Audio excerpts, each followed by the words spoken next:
Good morning. आप सभी का मेरे इस यूट्यूब चैनल में स्वागत है।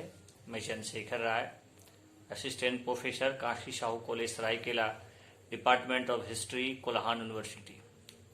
डियर स्टूडेंट्स, यह वीडियो में स्पेशल अपने कोल्हान विश्वविद्यालय के जो यूजी सेमेस्टर 1 में जो बच्चे हैं हमारे, मेरे खुद कॉलेज में काशी साहू कॉलेज, जिनकी परीक्षा अंतिम नवंबर में निर्धारित है और आप सभी तैयारी में लगे होंगे और लगना भी चाहिए।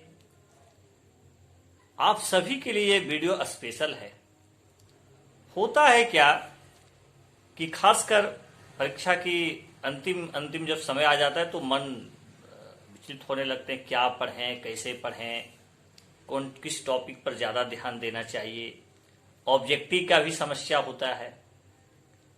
तो यह video special UG semester 1 Kolhan विश्वविद्यालय के जो भी कॉलेज में हैं, करीम सिटी हो, वोमेंस कॉलेज हो, घाटशिला हो, जितने भी कॉलेज हैं, ये वीडियो आप सभी के लिए इंपॉर्टेंट रहेगा।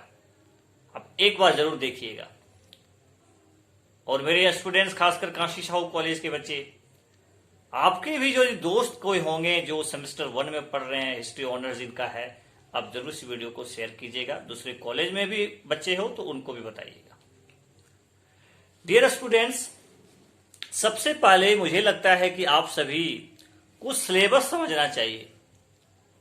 सिलेबस जो आपका CC1 का है, CC2 का, दोनों का सिलेबस आपको एकदम जानना चाहिए कि आपके सिलेबस में क्या क्या चीज है। बहुत सारे बच्चे को सिलेबस पता नहीं रहता है, गेस्ट पेपर ले लेते हैं, पढ़ रहे हैं, पता ही नहीं चल रहा है कितना क्वेश्चन पूछा जाएगा, क्या पूछा जाएगा, किस टॉपिक को पढ़ें, बहुत इंपॉर्टेंट है। तो यह वीडियो आपके लिए, और इसको मैं 2 पार्ट में बांट करके आपको बताएंगे। आज हम खासकर ये जो वीडियो है आपके सेमेस्टर 1 के लिए, CC1 के लिए हम बनाए हैं। CC1 में आपको किस किस टॉपिक पर ज्यादा ध्यान देने की आवश्यकता है, ऑब्जेक्टिव क्वेश्चन को बनाने के लिए आपको क्या करना पड़ेगा, किस तरीका अपनाएं, रणनीति अपनाएं, आज हम चर्चा करेंगे। साथ ही मित्रों, आपको मैं बताऊंगा कि आप कैसे अच्छा उत्तर लिखें, बढ़िया उत्तर लिखें, आंसर दें, ताकि आपको ज्यादा से ज्यादा स्कोर प्राप्त हो, ज्यादा से ज्यादा मार्क्स आपको मिले। तो सबसे पहले आप समझ लीजिए कि CC1 जो है वो प्राचीन भारत का इतिहास है।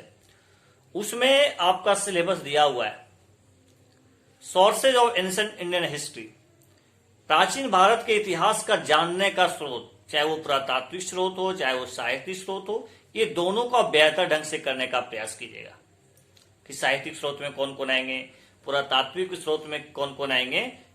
बहुत सारे टॉपिक में आपको इधर आपके एग्जाम के पहले मैं इस वीडियो के माध्यम से आपको मैं बना दूंगा, अपलोड कर दूंगा, आप उसको जरूर देखिएगा। 1-2 वीडियो हम आपका ऑब्जेक्टिव के लिए भी बना देंगे ताकि आपको किसी तरह का दिक्कत ना हो।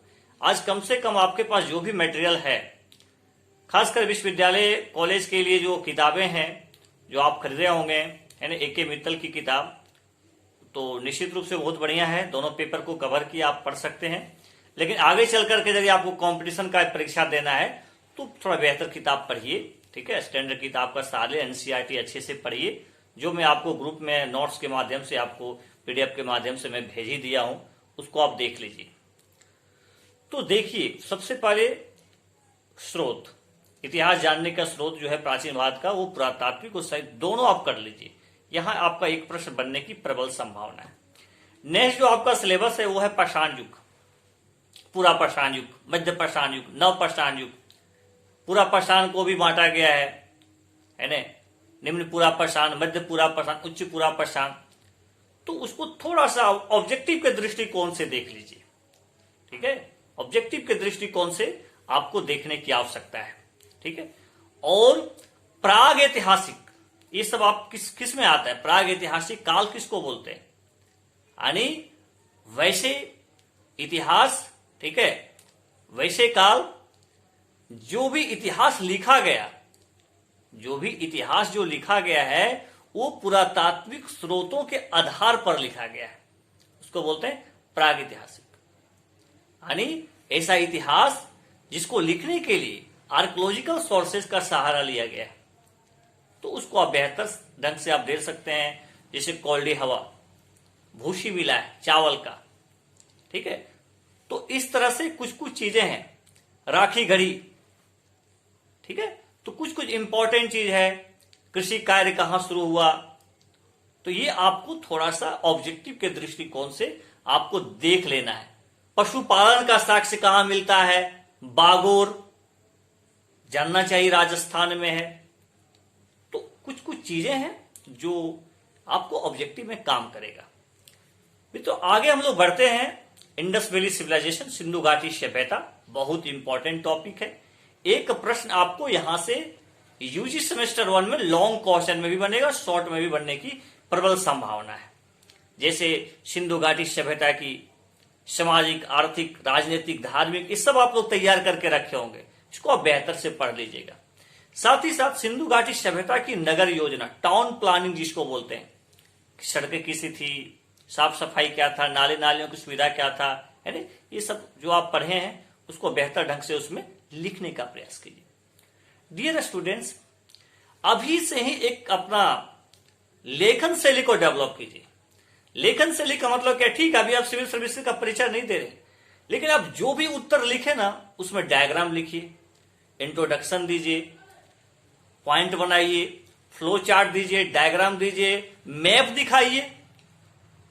मान लीजिए इंडस वैली सिविलाइजेशन को दिखा, एक इंडिया का मैप बना दिए, दिखा दिए कि इंडस वैली सिविलाइजेशन कौन कौन सा एरिया में था। जैसे मान लीजिए लोथल गुजरात वाले एरिया में दिखा दिए, कालीबंगा राजस्थान वाला मैप दिखा दिए।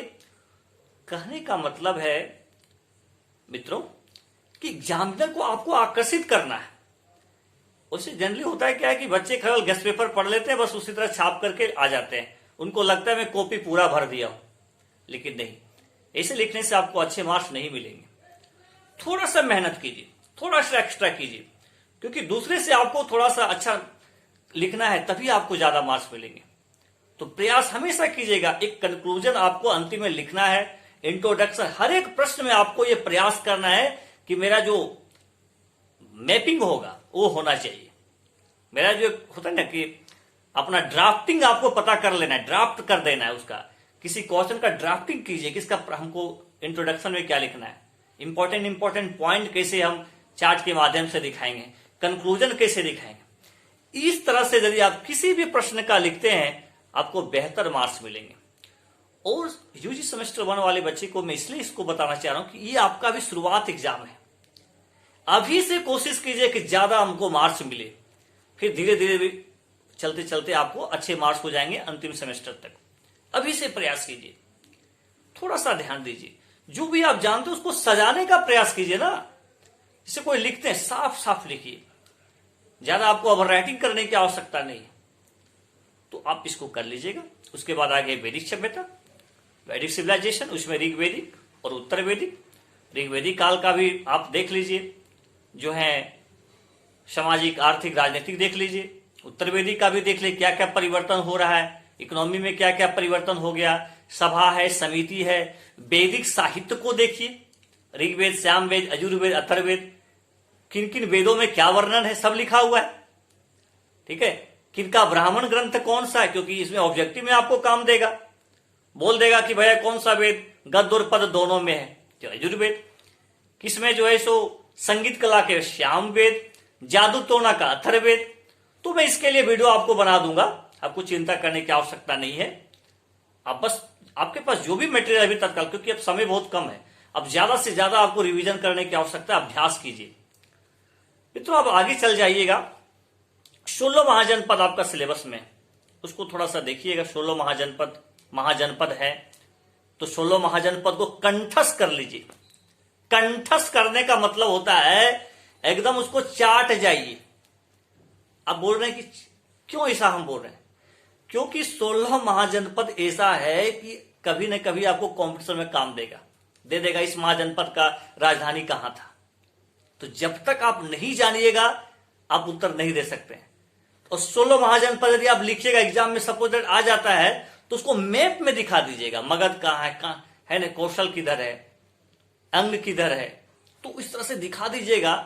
और थोड़ा बारे में उसके वर्णन के वहां के शासक कौन थे। तो ये प्रश्न भी बहुत इंपॉर्टेंट है, 16 महाजनपद। नेक्स्ट है आपका मगध का उत्थान। मैं आपको बताया अभी पहले भी वीडियो में, देख लीजिएगा आप, मेरा जो भी यूट्यूब पर जो है सो वीडियो अपलोड, उसमें मैं मगध साम्राज्य के उत्थान के विषय में बताया था, उसको देख लीजिएगा। इंपॉर्टेंट प्रश्न बन सकता है कि मगध के उत्थान के लिए क्या क्या कारण थे। साथ ही साथ ऑब्जेक्टिव के दृष्टिकोण से, जैसे हर्यक वंश के संस्थापक कौन थे, ठीक है, आपके नंद वंश के कौन थे, किनको क्या उपाधियां थी, ये सब छोटा छोटा चीज ऑब्जेक्टिव में आपको काम देंगे। 16 महाजन पर जानने का स्रोत क्या है, अंगुत्तर निकाय क्या है, बौद्ध ग्रंथ है, भगवती सूत्र जैन ग्रंथ है। तो इस तरह से आपको ऑब्जेक्टिव को भी मैप करना पड़ेगा कि ये इस टाइप का प्रश्न पूछा जा सकता है। यदि आप मगध साम्राज्य में जो जो शासक हुए, जो जो वंश हुए, वहां से भी ऑब्जेक्टिव बन सकता है। जैसे मान लिया हर्यक वंश के बिंबिसार, उनका बेटा अजातशत्रु कौन है। तो इस तरह से चीजों का जो प्रयोग हुआ है, पाटलिपुत्र की स्थापना किसने की, किसने वैशाली को राजधानी बनाई। तो इस तरह से आप जब भी पढ़िएगा तो उसमें ऑब्जेक्टिव का भी फ्रेमिंग कीजिएगा कि इस टॉपिक से ये ऑब्जेक्टिव बन सकता है, ठीक है। तो इस तरह से आप करके अपना ऑब्जेक्टिव भी तैयार कर लीजिएगा। मित्रों, ये बहुत अच्छा सिलेबस है, बहुत इंपॉर्टेंट एक टॉपिक है। दो धर्म बहुत इंपॉर्टेंट उभर के सामने आए थे उस समय, जैन धर्म और बौद्ध धर्म, ये दोनों को तैयार कीजिए। महावीर स्वामी की जीवनी, उनके उपदेश अच्छे से तैयार कर लीजिए, और गौतम बुद्ध के जीवनी उपदेश अच्छे से तैयार कर लीजिए। यदि आप यहां इस तरह से तैयार कर लेते बहुत अच्छे ढंग से, का जन्म कहां हुआ था, किनकी कहां से शिक्षाएं मिली, कहां उन्होंने प्रवचन दिया, अपना पहला उपदेश दिया, उनकी शिक्षाएं क्या थी, अष्टांगी मार्ग किनका है, त्रिरत्न क्या है, तो बेहतर ढंग से उनको आप फ्रेमिंग करके जब एग्जाम में लिखिएगा तो डायग्राम दिखाइएगा। जैसे अष्टांगी मार्ग हमको लिखना है तो 1 2 3 4 5 इस तरह करके क्या क्या चीजें हैं, थोड़ा सा स्टैंडर्ड सटा के भी लिखने की आवश्यकता नहीं, बहुत ज्यादा स्पेस होता है। बेहतर ढंग से लिखिए, अच्छे हेडराइटिंग बना करके लिखिए, कंक्लूजन लिखिए। तो इस तरह करके आप अच्छे हाँ, आपको महत्वपूर्ण टॉपिक यही है। इसको यदि आप कर लेते हैं तो फिर आपको ज्यादा दिक्कत होने की आवश्यकता मुझे नहीं लगती कि होनी चाहिए। पेपर 1 का जो है सो आपका रणनीति यही होना चाहिए तत्काल, क्योंकि समय बहुत कम है। अब मैं आपके लिए क्या करूंगा वो आपको मैं नेक्स्ट वीडियो में आपके लिए, जैसे ऑब्जेक्टिव टाइप का जो क्वेश्चन है जो आपका CC1 में आ सकता है, उसका मैं आपको 15 मिनट में 20 मिनट का वीडियो में मैं बना दूंगा। उसको आप कम से कम उतना जो मैं बता दूंगा उसको आप करने का प्रयास कीजिए, फिर कोई दिक्कत नहीं होगी। अब आज का क्लास यही है, आज का इस वीडियो में बस CC1 का तरीका बताया मैं। अब मैं नेक्स्ट वीडियो में आपको CC2 बताऊंगा, उसमें क्या क्या इंपॉर्टेंट क्वेश्चन है, क्या हो सकते हैं, उसके बारे में बताने का प्रयास करूंगा, और उसके लिए भी आपको ऑब्जेक्टिव क्वेश्चन में कराऊंगा। साथ ही साथ कुछ लॉन्ग क्वेश्चन, शॉर्ट क्वेश्चन भी इससे क्या आ सकते हैं उसका हम लोग चर्चा कर लेंगे। आपके एग्जाम के पहले हम ये सब क्लियर कर देंगे। इसलिए अभी तक यदि आप मेरे इस चैनल को सब्सक्राइब नहीं किए हैं, सब्सक्राइब कर दीजिएगा, और मन से पढ़िए। जो भी आपके पास किताब है उसी का सहारा लीजिए, अभी बहुत ज्यादा दिमाग लगाने की आवश्यकता नहीं है। परीक्षा दीजिए पहले, है ना, बेहतर कीजिए, उसके बाद फिर स्टैंडर्ड से पढ़िए। अभी आपको इसी तरीका से तैयारी करने की आवश्यकता है, ठीक है। चलिए, थैंक यू वेरी मच।